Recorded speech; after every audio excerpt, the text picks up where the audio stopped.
Elhamdülillahi Rabbil alemin ve salatu ve selamu ala nebina Muhammed ve ala alihi ve sahbihi ecma'in. Ama ba'd. Mim sakınның 3-nче кагыйдәсе. Иң җиңел кагыйдәләрдән инде. Димәк, мим сәкин, сәкинле мим 3 төргә бүленде. Шулай бит? Иң беренчесе идгам, ягъни 2 мим бергә очрашты икән, аның икенче мимгә инде кушылып тәшдидләнеп борынга җибәрелеп укыла дидек. Һәм икенчесе инде ихфа дидек. Иреннәргә яшереп мим хәрефен уку, әгәр дә ул б хәрефенә очраса.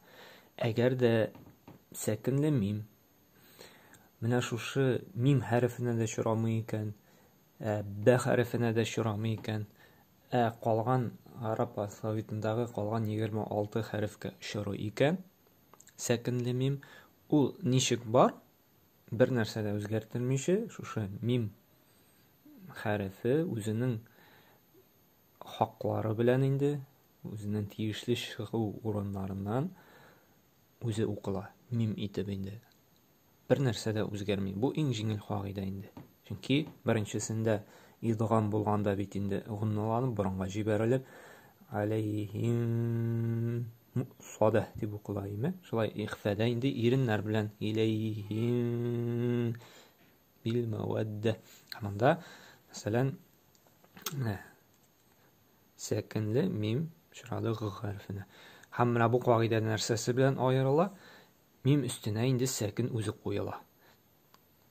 Теге ике чиракта б хәрефенә очраганда да, мим хәрефенә очраганда да сәкин куелмый иде. Шулай бит?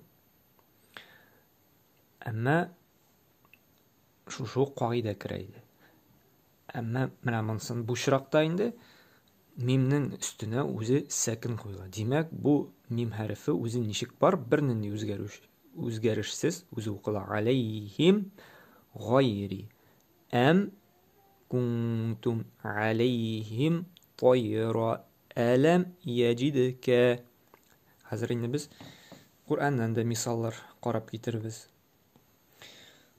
Мәсәлән, барчабыз да белгән Ихлас сүрәсе. Кул һуаллаһу ахад. Шулай бит? Менә монда күрәбез.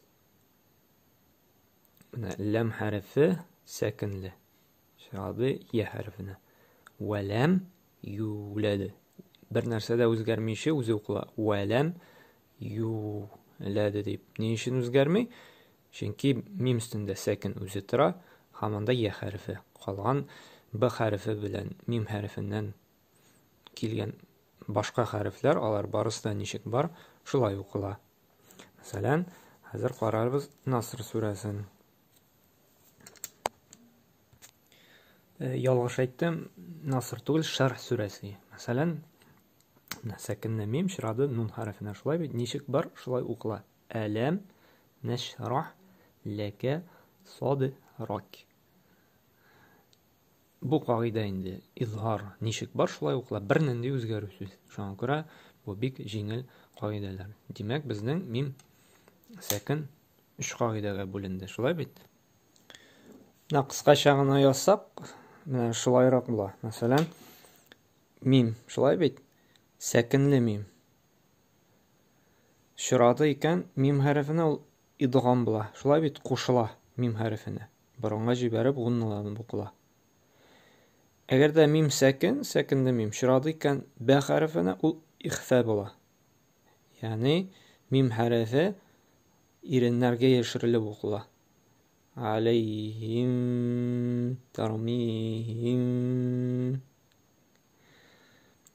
Инде изһар калган бөтен шушы мимдә, бәдә мимдә түгел икән, калган 26 хәреф бар икән, мим хәрефе ничек бар? Бер үзгәрешсез шулай укыла. Монда инде гынналанып борынга җибәреп, борынны тибрәнеп укыйбыз, мимне тәшдидләп, шулай бит? Мимне икеләтеп. Монда б хәрефенә очрады икән, мимне инде иреннәрдә яшереп, иреннәрдә тутып укыйбыз. Илейхим бил мавадда. Мәсәлән, тармихим хиҗара. Шушы 3кә генә бүленә.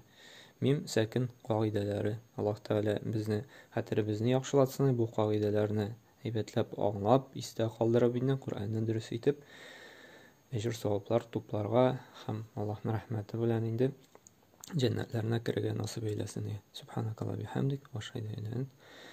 Estağfiruka ve etûbü ileyk.